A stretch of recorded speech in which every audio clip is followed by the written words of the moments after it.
Bitcoin is probably the most decentralized. The miners themselves play a key part in agreeing what happens, what happens in the next release, and that's why you tend to have forks, for example, because they don't always agree. That's what's happened in the past. It's not easy being a regulator for a sector which is at such a early stage of evolution and is changing so rapidly. As we've seen, there's a number of countries, but I'll focus on South America, I won't pick out any particular country, where they have moved to using Bitcoin because actually it's far more stable than their own currency. I forecast, again, very personal, I forecast like 10 years from now, we're going to demand more and more from our governments if we really want to invest in their stable coins and their CBDC. So what are you giving me in terms of the taxes that I have to pay and use your currency, right? So I think that's going to be an interesting shift in the future. I want to welcome you to the second season of Couchonomics with Arjun. Join us this season as we go beyond fintech and payments and embark on the journey into the future of financial services, a future which will be shaped by existing and new developments in technology and innovation, including and not limited to the likes of embedded finance, open banking, ESG, various versions of metaverse, decentralized finance, digital currencies, and other trends. On the couch, we're going to have the most influential and progressive-minded founders, executives, investors, regulators, innovators, and industry commentators from across the MENA region and beyond. Join us as we unravel a multitude of layers of the financial services industry and try to learn how technology will continue to impact the world that we live in. Couchonomics with Arjun is proud to collaborate with some of the most respected and innovative names in the world of payments, fintech, and technology. Arjun is a reliable end-to-end payment solution that provides innovation and flexibility to help businesses achieve their ambition faster by turning payments into a strategic growth driver. Get everything you need with 2U, a Saudi-based super app for delivery, mobility, on-demand services, and a lot more. 2U connects you to everything you need to enrich your daily lives by building an ecosystem across its end consumers, merchants, and reps. Visa is a world leader in digital payments, with a mission to connect the world through the most innovative, convenient, reliable, and secure payments network to enable individuals, businesses, and economies to thrive. Jidea is a leading fintech and payment solution provider founded in Saudi Arabia, expanding rapidly across the region with established operations in UAE and Egypt. Jidea's vision is to empower merchants with the tools to start, manage, and grow their business. M2P pioneers next-gen fintech through innovative offerings across payments, lending, and banking landscapes. Their comprehensive tech stack powers end-to-end banking services, BNPL, customized credit cards, prepaid cards, and more.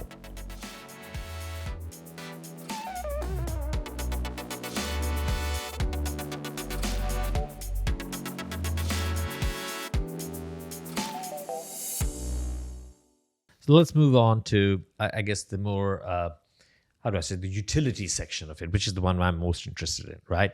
So let's talk about the utility of crypto, right? Nadeem, I want to start with you, right? And I think we've spoken about this previously in other forums and so on and so forth. Let's talk about sort of, payments and how payments is sort of evolving going forward, right? And why and whether crypto plays a role in it. And your statement to me was, if I remember correctly, that the adoption or crypto adoption is integral to sort of the future development of payments, right? Talk to me a little bit about that. Yeah, you have to remember, like, when Bitcoin first came out, right, it was built as a peer-to-peer system, right? Like, it was always there to build a way for me to send you money in a trustless environment without having to go through 30 different layers, right? Whether it's your bank, my bank, a middle platform, a card scheme, whatever it might be. All that comes with costs, right? So if you think about the first utility of just digital assets and blockchain, I always felt that, and this is what, when I first joined, I actually joined a company called Ripple, right, that did this. And when I first joined, like, it was because they were trying to build this infrastructure, right? They were trying to break down the friction and break down the barrier by building a system that could now allow two counterparts to be able to transact. So that was RippleNet. It was their product called RippleNet, and since they've obviously done fantastic things, I think you might have had Naveen right on the show once. No, he well, I shouldn't say that, but he will be on the show. He's not being remove here that yet. bit. But you know, so when you think about the growth of the payment space, right? It's about reducing the friction, moving to a 24-hour 7 system. It's weird that I send you funds and you know, it takes like 2-3 days to receive there. It's like, why? We have the technology. I think, you know, you had mentioned like internet money, right? Like we have the internet. Let's make use of the technology, right? So I think the whole concept of blockchain and the payments business has gone well. Now, fast forward to where we are today, we're beginning to see more and more merchants actually show interest in, well, I want to just expand my payment channels. I want to reduce the cost that it takes to me. You go to any merchant today, I mean, you run your own businesses, you know, right? So you accept card, you know, you're getting hit with 2-3+% sometimes, right? You take FX transactions, you're also adding another 3-4-5%. Bank transfers, they're slow, you need money, right? You add an element like this technology can enable you to do, you're receiving your funds instantly. Agreed. You're cutting down all the middle people, right? So for one, you're seeing merchants look for more effective ways to receive money for the goods and services you're selling. To me, that's just an obvious use case for digital tokens and crypto. Now, with that said, you obviously need merchants to be able to accept it and adopt it in the first way. So that's kind of where payments like, you know, Binance have something called Binance Pay. Yep. That's like a great tool that is, you know, very API, very simple to plug and play to enable merchants to all of a sudden start accepting virtual assets in cryptocurrency, but still receiving, you know, their fiat currency, right? Or their stable coin or whatever their chosen settlement method is, right? So that's one great thing. The other side of it, to your point, is you need the users to actually also adopt and actually have cryptocurrency. And I think you just see this natural exponential growth with more and more people getting involved in this space. More and more people are going to look for ways to use that utility and use that crypto, not just as a speculative asset, but actually in their day-to-day lives, right? So let me okay. So you know, I know a few things about payments. I'm not suggesting I'm an expert by any stretch of the imagination, but a lot of the pain points that you painted out from a merchant perspective in terms of delay in payment and so on and so forth, they can get addressed by real-time payments, right? We're getting there. I couldn't agree more, right? Like Right. the systems are moving finally to that space, right? Also, real-time payments has a similar issue with acceptance because people have not created the ability for people to be able to accept real-time payments very easily. But in countries like India, they've solved it. UPI is, you know, is growing at a crazy rate. We are going to see something similar happening here. Saudis introduced Sharia, so I think we're going to see that. So I do think that there's no harm. Crypto can coexist with real-time payments because choice is great, right? So people, but if you come to the consumer side, right, with assets which are so volatile, right? Why would it make sense for me to convert my Bitcoin into a fiat currency on a card and then buy a cup of coffee, right? I can understand the use case, but I can't see what would propel me or want me to do that unless I just live a crypto world, crypto life, right? And that's not the reality. How many people are... Yeah, so a few different ways to really think about this, right? And Dom, jump in, right? So for one, you obviously have very early adopters that just have a very fortunate, a mass amount of cryptocurrency, and they're just looking for ways to use it, right? Okay. So this is an obvious way for them to do it. That's one. Two, to your point, actually the conversion of fiat and all that entire set is actually much simpler than you think it is. It's actually just using what tokens you have to be able to make a payment, and the technology takes care of the rest. But let's go back to your point. Like, for those that are involved in this space, right? You know, you only think Bitcoin, and I get that. But for example, you have the ability to stake, right, your Bitcoin, or hold it in custody and earn a percentage and a yield on it. You might want to use that yield to be able to make payments just like you would today in a normal bank, right? So that's one thing where you obviously have this additional benefit of money that's making, you know, earning money for you, and then how do you utilize that?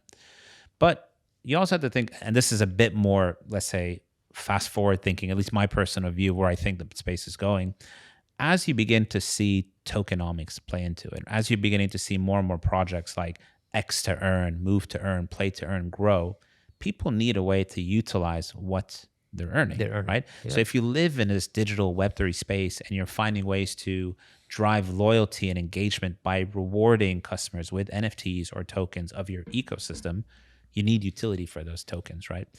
What better way than to be able to enable payments with that tokens? Now, whether it's within your own ecosystem or trying to push out and look at partners and through day-to-day life. So that's actually where I see it. To your point, and I actually would have to agree with you, I'm not going to go buy Bitcoin, a banana with Bitcoin tomorrow, because one, Bitcoin, as we've now come to see, fast forward like 10 plus years of the industry, Bitcoin actually isn't the most ideal system. There's like very long time for confirmations and all that. So people are not going to stand there for like half an hour waiting for 7 seconds. Yeah. So, that's why we've seen the progression of new layer ones, layer twos, right? They're reducing all this to actually bring it closer and more in line with expectation of the user, not just like the use case. So I think you are beginning to see this beautiful harmony towards, like you say, your fiat traditional real-time payments finally moving fast to get to there. But you're also seeing this entire emergence of the space of Web3 and where we're going with it,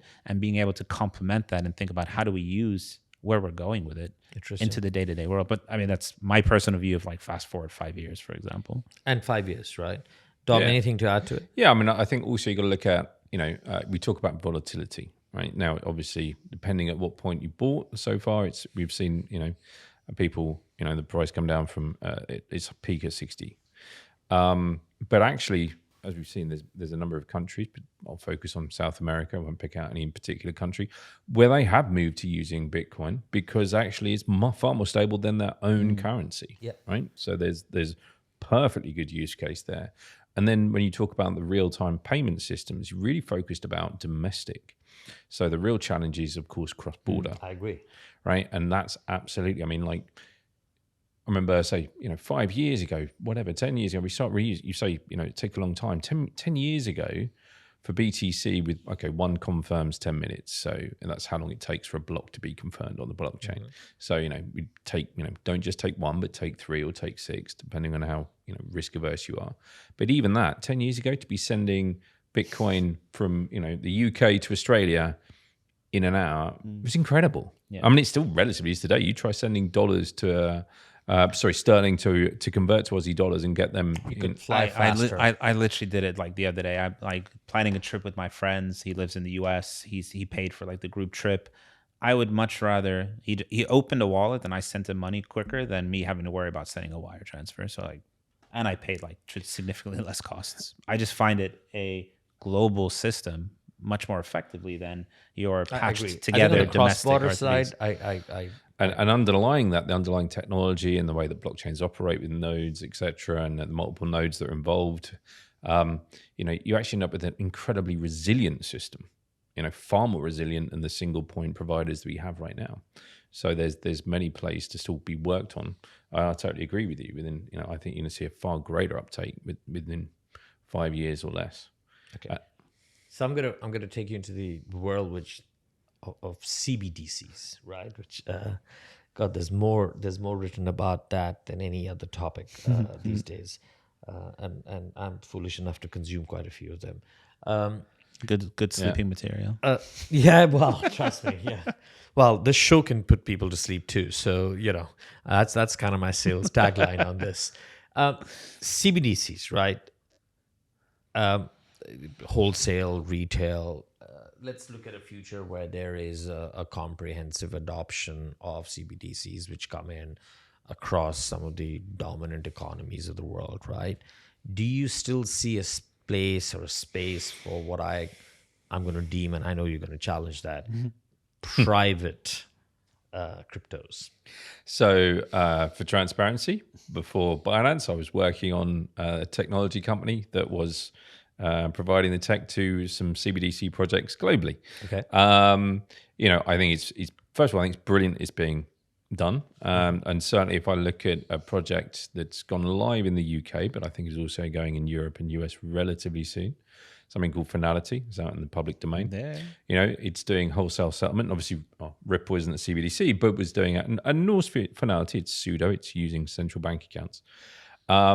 There is, again, why are they doing that? Well, because it moves to a 24/7 model, right? It utilizes some of the core concepts of the technology. You have finality, et cetera, et cetera. Reduces fraud. Yeah, there's numerous benefits to it. And I think it's brilliant that they're being looked at. I absolutely still think there'll be others because, as we just talked, right? CBDCs, you have euro, so that's somewhat different. That is across multiple countries, but CBDCs will tend to be regulated by their governments, and that's great and that's fine. And I get paid in dirhams, and that's absolutely fine. And hopefully, I'll be paid in there used to be the dirham, but this will be a CBDC type dirham in the future. But that doesn't mean there isn't a use case for all the others. And let's not forget, we tend to group all of these in. We mentioned there's many, many thousands of coins or tokens. Most of them are not trying to be currencies. Most of them are many different things. So if you look at, absolutely right, BTC, the whole point of it was to be a peer-to-peer payment system. Ethereum, that's somewhat different. Ether was actually there to be utilized as the fuel on the Ethereum network to support many projects actually building different types of tokens on the Ethereum blockchain. And then obviously that's fundamentally the same model for BNB. It's the fuel that allows transactions to occur, mainly with most of the other chains as well. And then most of those tokens on top of them, well, can't count them all, but I've looked at how as a project has got funding, how can you use that token to, buy a ticket on a blockchain ticketing system. They're used for many, many different ways. So all of them are still valid. Vast majority of them are. CBDCs will be a different type of product for government utilization. So just to help me here, right? So as an individual, let's assume CBDCs get traction in the retail space. So I think I personally, my view, again, not being an expert, I do see wholesale coming in earlier, arguably, right? Gaining the necessary adoption. I think cross-border, there is an interesting angle with CBDCs that flies off. If you're in retail, now I can see Bitcoin, right? Call it the gold, the crypto gold of the future. It has sort of value. It's limited in quantity. It's a commodity you can trade fine.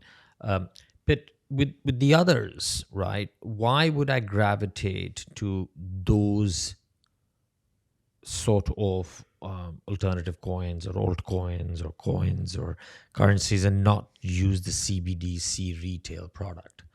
At the end of the day, isn't this just too confusing? Well, I mean, you have to think about let's go back to utility. What are you using it for? I think the way that you talk about CBDCs there is for day-to-day payments, right? Yeah. It's a very different thing. So I think to Dom's point, things like Ether and all these others are, in the end of the day, investment assets. Like people are just looking at a speculative asset to buy and hold and trade on, right? They're not using it or thinking about it as, hey, let me go use it in my day-to-day payment today. Actually, interestingly, I would say CBDCs are, in my view, the replacement of your domestic RTGS systems, because that's actually what you're changing, right? So you're just improving and using today's technology to improve the traditional payment rails, right? Because that's actually the clunky bits, right? Moving to 24/7, providing better transparency on money usage and circulation for the governments, right? I mean, China is a great example, right? You actually have a digital yuan well in circulation and used, and for the most part, fintechs are using it for the adoption of payments, right? But they coexist nicely with tokens for certain specific requirements, right? So that's, I think, where the interesting balance will come out to. Okay. All right. I'll wait and watch, because I'll be honest with you, this space does honestly confuse me, as in I don't really fully get it. I guess as the use cases or the utility, as you put it, becomes more apparent, goes beyond just investments that we can actually speculate on, it'll be actually interesting to watch. Let me come to another use case. And I think, Dom, you and I and a couple of the industry experts from, I think if I'm not wrong, Midchains and Venomex were on this panel at Abu Dhabi Finance Week. But I think it's worth bringing some of those questions back into this podcast, right? And I think what we were talking about was TradFi and DeFi sort of coexisting, right? My question to you is sort of more around, how do you see banks, right, adopt crypto and DeFi in their sort of business models today, right? So where do you actually see the traction?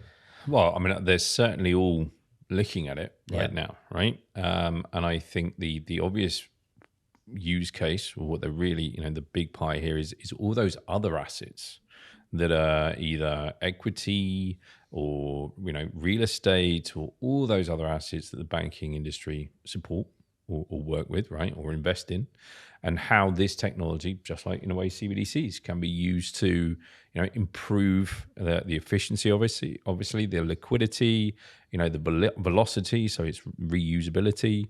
So they're all investigating it. Now with DeFi, that's a really interesting one because, of course, there you're not looking, there isn't really a central controller. The whole point is, you have a smart contract running on one of the blockchains that is actually providing that service. If you look at Maker as one of the real first ones out there, I think this just gives you all of us just a broader set of products that we can start to utilize. Right. Which is brilliant, right? Which is about opening up, I think the number of people who don't actually have access to financial products or bank accounts globally is still sort of probably just under 50% of the globe, right? So if there's products that are opening up and enabling more people to enter the financial infrastructure, that's a great thing. I think the difference it will be is, as banks, well, for all of us, you have to just keep looking at how's it competing against you? What is your product set, and how are you going to be ahead and providing service to your clients? So I'm going to ask a continue. So what is going to be the resistance to the shift? Is it, and I guess the answer is all of the above, or all of the following. Is it a mindset? Is it technology? Is it cannibalizing your existing business model? So where do you see the biggest sort of challenge towards more rapid adoption coming from? Well, if I look at the banks, and this is massively generalization. Yeah, please. Obviously, they've spent huge amounts of money on existing technology, existing capabilities that they have huge teams that they're used to doing and run operational procedures. So, there is obviously a balance between moving away from that technology, but also investing in this new item because, of course, there will be a tipping point. I don't think we're at a tipping point there. You've already talked about the size of the market right now. But that is, if I was a CEO of a bank, that's the concern item to watch for. But again, a lot of that technology is aging. A lot of people who can support that is aging.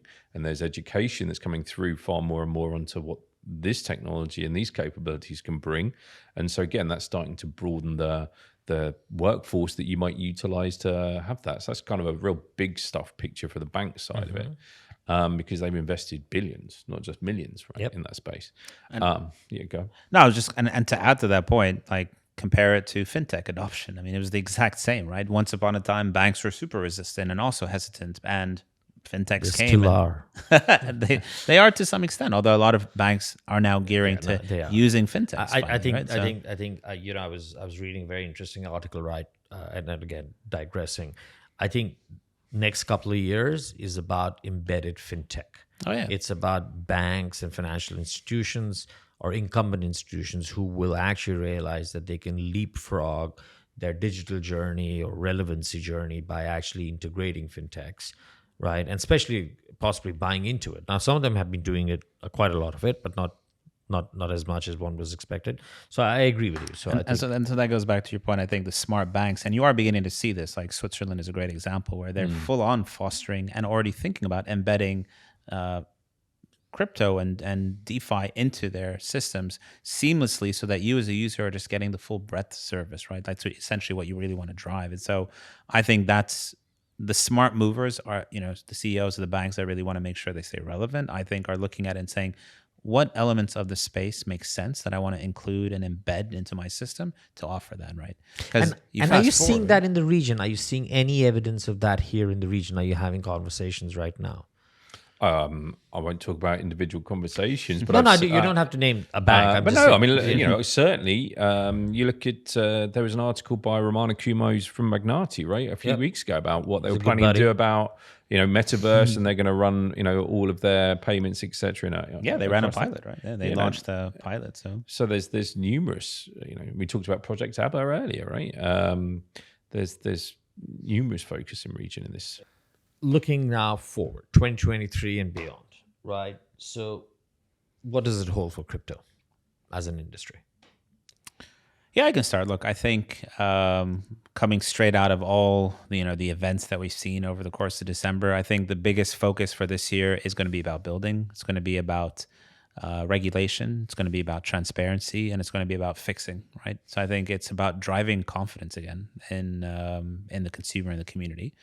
For the space itself, I think you're going to continue to see, unfortunately, projects that just have no utility or exchanges that don't have proper management, unfortunately, disappear, which it is, it's the situation that we have. But that said, I think you're going to start seeing, strong players like Binance and hopefully a lot of other ecosystem players stand out strong, right? And come out better out of all this. And so I fast forward, I say 2023 and beyond. For now, it's about continuously building, driving what customers want, and cleaning up regulation and everything that we need to.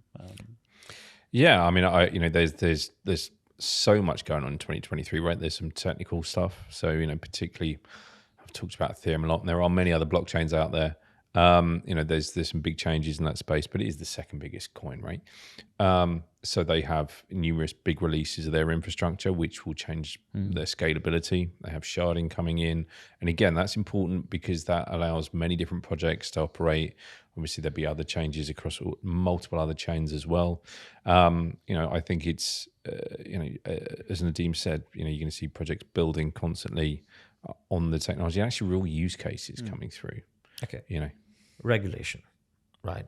So, sixth time, naive, right? Here's another one for me, right? So, it seems regulation is virtually unavoidable, right? It's sort of taking grip in pretty much every part of the world, including this part of the world, which is taking a very progressive stance to it, right? But I struggle with how do you square, the narrative that crypto is this whole sort of decentralized haven, right? Not shackled by regulatory authorities, right? But at the same time, everybody is saying we need more regulation. We need more regulation.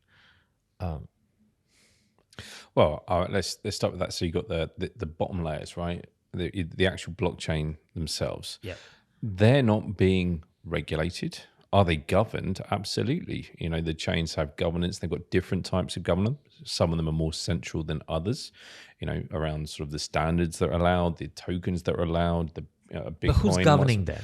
Well, it depends on the chain, right? So Bitcoin is probably the most decentralized. The miners themselves play a key part in agreeing what happens in the next release, and that's why you tend to have forks, for example, because they don't always agree. That's what's happened in the past.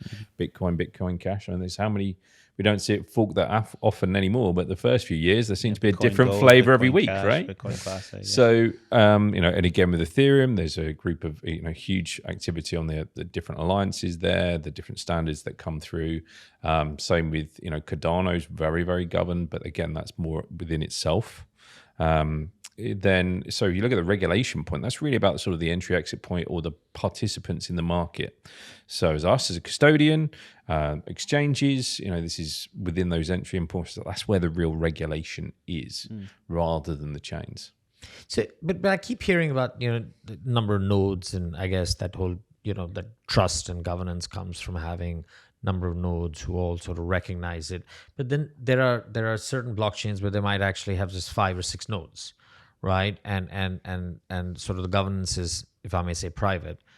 Is that truly decentralized?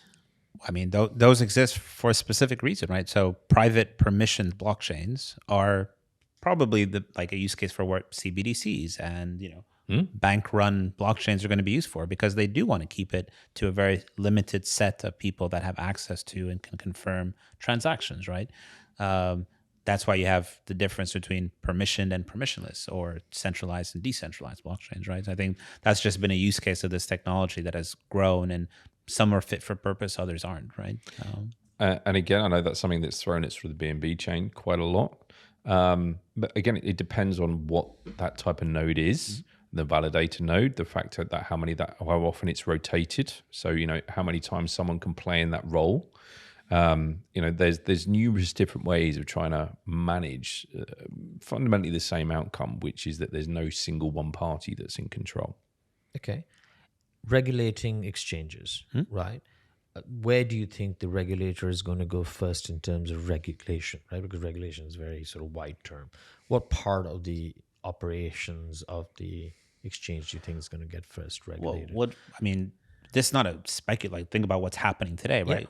Key one is AML KYC compliance, right? I mean, that's like standard. That's That's standard, like a yeah. basic. So step one, step two, it's again, like, what's the point of the regulator, right? Like, I think this, like, people always have this weird, like, idea that regulators are like anti-crypto. It's not the case. They're there to protect their consumers, the people living in the countries, right? So, I think one is about ensuring where the money's coming from, so AML KYC.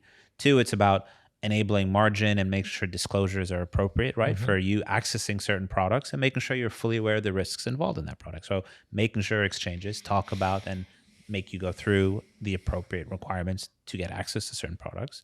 That's happening. That's there. That's great. Three, going back to the point that Dom alluded to, certain listings, right? Certain access to certain assets, right? For example, not every stock is listed on every single stock exchange for certain reasons, right? Similar, not every single token or asset is going to be listed on every exchange. Some have poor transparency, or lack of visibility on traceability. So again, those are the kind of things where regulators are and continue to step into, right? Do they then go further and overstretch? Hard to see it, right? I look at some of the local regulators here in MENA and the approach they're taking to it. It's a lot more about fostering the space and trying to understand, especially from players like us. And I think this is where Binance are fortunate to be able to play in this industry. We get asked a lot by policymakers that are building frameworks. You tell us, what are the tools you're using? What are the risks that we need to be aware of in the space? And we hold continual educational programs and workshops for government entities and regulators with our key law enforcement and people, right, to teach them about, here are the tools that we use to monitor. Here's what it gives us the ability to do. Here's the risks that you should be aware of in your country. They then go build the framework that they feel is appropriate for their country. So, to me, it's not about shackling. I really don't see that. If anything, it's about ensuring that best management is run. Interestingly, and I guess like an open question, not to put you on the hot seat, but do you then think the way that capital tiering ratios in banks have been done by a regulatory aspect will ever come into the world of exchanges? CZ, for example, has been clear.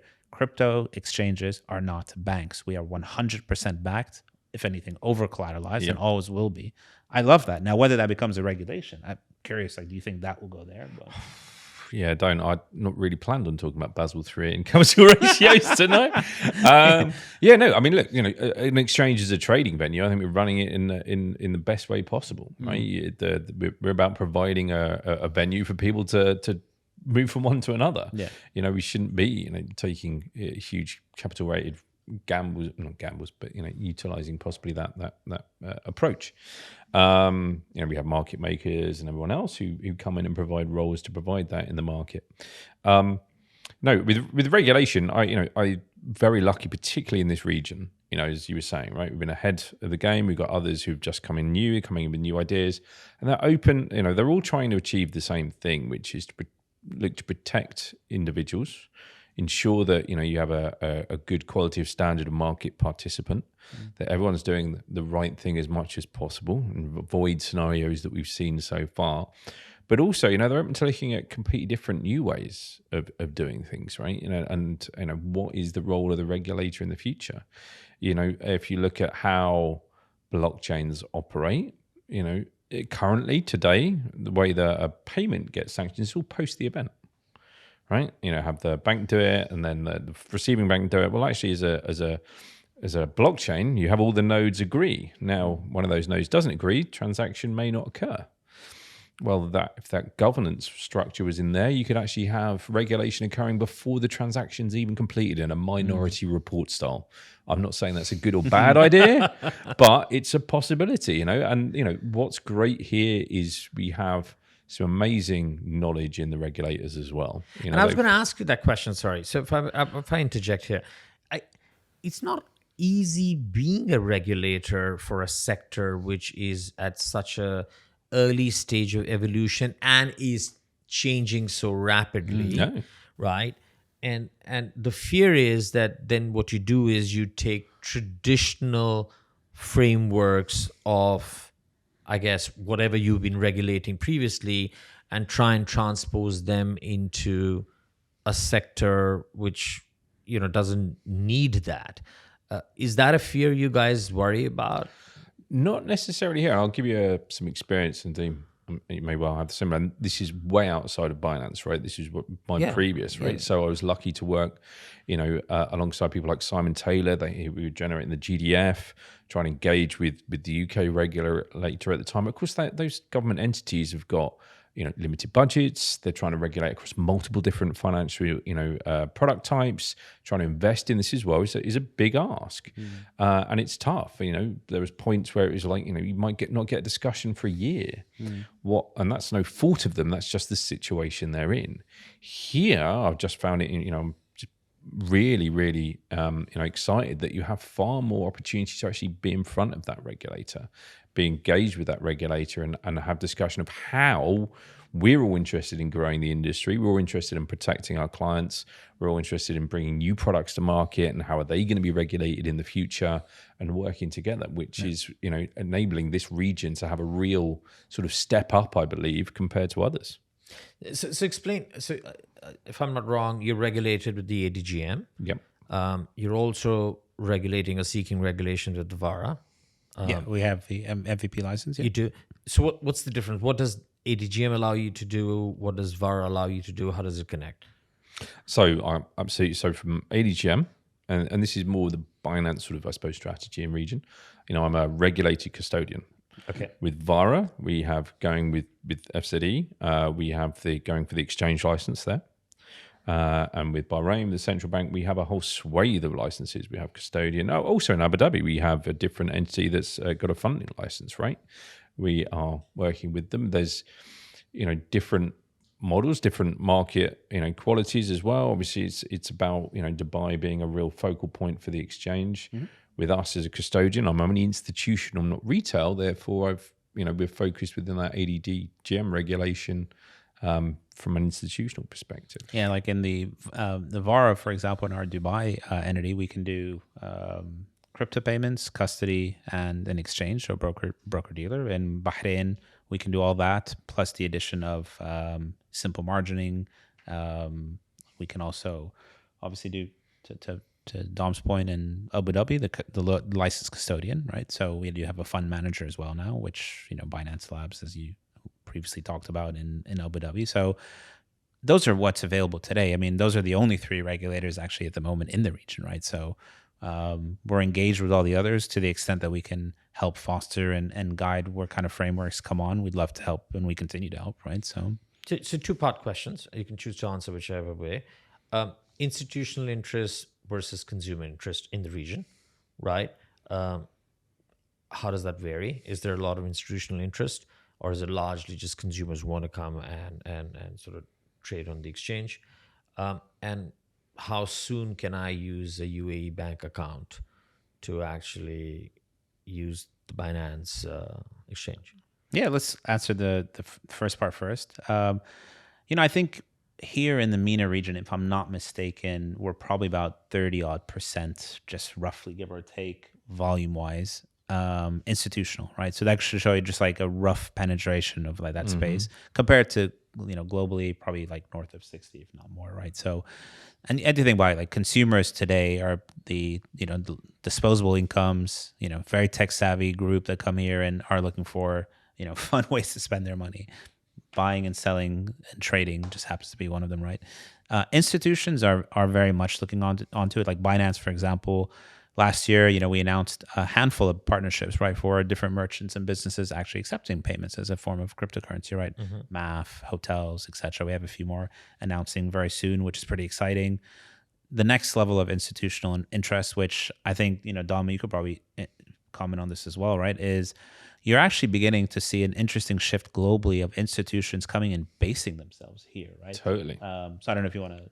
Yeah, I mean, that's what's been positive, particularly with the ADGM, right? They have, the significant open region, within the region, some announcement I saw last week, where I think for UAE, they're announcing the forecast of 7% growth within region. That's not crypto, that's just global GDP, country global GDP. yeah. So of course that's driving more focus here, which again just means there's more participants for us to hopefully become partners with, right? And so that is, we're seeing growth, but also, we're seeing the family offices, we're seeing people who were maybe individually investors, been out to university, been trading elsewhere in the US or UK, come back here, now working with their family office, guiding them, and now looking at an asset allocation towards crypto, and looking at some of the volumes there. So we're seeing that grow as well. Interesting, very interesting. And how imminently can I? Imminently, we're very close to launching dirham services. Okay. I would say, depending on when this podcast goes out, hopefully live by then, but if not, soon enough. That's soon enough. Yeah. All right. So I got one last question regarding the MENA, and then I've got a couple of questions where I'm again going to go off on a bit of a tangent at a global level. 2023, what are the priorities for Binance in the region? Oh, certainly for me is get live. We're very lucky to get the license, right? That's a great marker, but it's actually getting live, getting operational, and providing services to customers. And I think that's probably a standard, number one focus we have for those licensed entities. When we talk about the growth of our other businesses as well within the region. Yeah, I think definitely those. I'd say my personal priorities, obviously trying to go into this year, is continuously helping to expand services like payments or NFTs, further fostering some of the educational elements like Binance Academy, and trying to work with entities, public, educational, et cetera, across different regions, trying to do that more. This year, I think for the most part, regardless of what happens in the market, is just a very much a build year, right? So I think for us, it's about product enhancements, ensuring we're really focusing on the community, whether that's running local community events and engaging people and understanding what are they interested in, educating them. We do a lot of that, right, in every country that we operate in. So here in MENA, we do a handful in the UAE, we do it in Abu Dhabi, we do it in Bahrain, we do it in Saudi, we do it in Egypt. So it's pretty exciting stuff. I hear you. I think 2023 is a build year. We're just hoping that some of the I guess the news starts to take a turn towards the positive, because every day, every week we hear more, and that does impact sentiment. As educated or as aware we might be of the sector. Let me ask, I've got two questions, globally ones, right? And firstly, going forward, are we going to see a lot more DeFi exchanges or CeFi exchanges which are regulated? And don't give me an answer, both. Both. Right. I think, will you see more central exchanges? I don't know if you're going to see more specific central exchanges. I think you're going to see the existing try and gain more licenses. Right. Maybe some that will specialize, or new ones that will specialize in specific, probably more institutional product types. Sort of Deribit type entities, obviously. I think for DeFi, again, it's a technology component, right? And also trust and user adoption. I've got to be able to trust that this contract is going to do what it says it does. There's speed challenges around that. There's technical. There's that's all coming through and being worked through. So I think we're going to see a number of back to sort of peer-to-peer venues as well. Yeah, and my only additional comment is just goes back to your entire point around scams, right? DEX exchanges are where the predominant scams happen because there is no oversight by a central exchange on listing of that token in the first place, right? So I think there's going to be a balance. I personally continue to think that people will prefer centralized exchanges, especially with more ongoing regulation, because they do feel that level of comfort rather than not understanding how to engage with the DEX and what do I do with that. I'm with you on that too. I think people, at least in the near term, I think that's where they're going to feel comfortable. Last question, gentlemen. Well, last but one, because the last one is tricky and you don't know about that one at all. It's a surprise one, right? But every person who sat on that couch has answered that question. Yes, I'm a Taurus. Sorry? Yes, I'm a Taurus. So will we have a dominant, I guess, internet money in 10 years' time? Dominant one. Right. Dominant we have obviously a number out there right now. Yes, I think there will be a leading, value transfer mechanism globally, because otherwise it doesn't really work, right? Does that If I exist want to be today? able to pay you, well, that's what Bitcoin was there to do, right? It's ended up, because of certain properties, ended up more speculative than an ability to pay, as we've talked about. I think there is absolute demand for that. I think clients, people want that capability. What that looks like, or what that is, be it a stable coin of type, be it a CBDC that's somehow been available globally. There's crikey, that's been I can't possibly say in 10 years' time, but will it be blockchain based, particularly alongside metaverse, which thankfully we haven't got into today. Yeah. You're going to need a We've got mechanism, loads of sessions on that, and I think a we need mechanism another hour for that. to have value in that environment. Because you need interoperability in that. Interoperability, but also you need if I'm living in the metaverse or working in the metaverse, I'm still going to want to pay Nadeem for something, and I'm going to need a currency for that, need a right? Currency, yeah. So I believe it'll And be a blockchain. I personally don't think there'll be one metaverse, but again, people say I'm wrong. So, but you will need interoperability in terms of at least the money or the currency, which goes across these, whatever they call them, proto metaverses. And you'll probably need to be transferring between a few, and that's where exchanges come in. 100%. So that'll happen. Same question to me. Yeah. I don't know. I think about, let's just say traditional currencies today. You obviously have seen dollarization, but even US dollar is beginning to lose its steam, and you're seeing other global currencies come into play. Do you really think that in 10 years, another currency, maybe blockchain based, digital, or completely decentralized with no oversight, let's say no economic or fiscal oversight by government? I don't know. Interesting. I mean, that's like, sure, why not? I mean, but then you really, but then the question then becomes, do you imagine what roles do governments play in the future, right? Then I think to me, that was the whole point of blockchain and Bitcoin. Yeah. It's the bifurcation of money and state, right? Just like the bifurcation of what democracy was, the bifurcation of religion and state, right? So that's what Bitcoin was. It was the bifurcation of money and state. So, I mean, let's see. So far, it's growing in that direction. And I think, if anything, I forecast, again, very personal, I forecast like 10 years from now, we're going to demand more and more from our governments if we really want to invest in their stable coins and their CBDC. So what are you giving me in terms of the taxes that I have to pay and use your currency, right? So I think that's going to be an interesting shift in the future. I think the underlying piece it's even beyond government, right? This is stuff for over a drink, but as you go into the right, in 10 years' time, there's going to be far greater demand globally for far better utilization, far more efficient utilization of resources, being able to move food. We haven't talked, there's food security, energy security, etc. will become even greater issues in the next 10 years. And you need an ability to pay for that globally. And I think that's going to drive adoption of certain types of currency. And that's why CBDCs are being created, right? That's the fiat and your traditional sovereign currencies trying to stay relevant in this new technology world of the internet money, like you call it, right? And they want to make sure that the dollar today is still that same relevance of the dollar tomorrow, right? So I think that's going to be the interesting change that you see in the next 10 years. I'll have you guys back on season 13. Right. Thank you very much. I'm worried about this question. Right. But I think it's a good place to actually end the discussion. Right, I really appreciate the both of you taking our time and coming here, but we have the one question, and either one of you can choose to answer, or both of you can. So the audience in front of you is an 8 to a 12-year-old community, right? And everyone who sat on that couch has done that. The intention is that I'm going to compile all the 42 episodes, and I'm actually going to offer it to the KHDA and the equivalent body in Abu Dhabi, and if they choose to actually give them to the schools, then the point is it could be educational for kids, right? So your community is not 13, 14, 15-year-olds who now have a hang-off.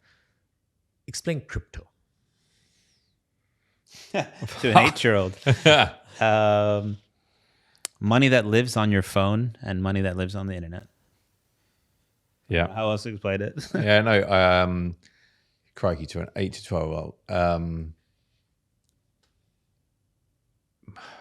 I'm trying to add anything more to what you've just said. I You can't. can It's steal such money, it's such a nailed answer. I can't think of anything better. It's money that isn't crypto right now. Only addition is money that isn't controlled by a particular government. 8-year-olds don't know government. I don't know, 10-year-olds. Oh, that's good. I think that is so money which lives on your Money that lives on the internet. Yeah, internet. Okay. that's a you're gonna get to. top answer. Yeah. All right. Well, Dom, thanks. Nadeem, thanks. And to all of you, thank you. I think we've gone well over our usual limits. So obviously this will be split into two different episodes, and we'll air them in 2 consecutive weeks. I hope you learned a lot. I did. I made it through a whole lot of questions. I never thought I'd make it through the whole list, but we did. So with that, goodbye till next week.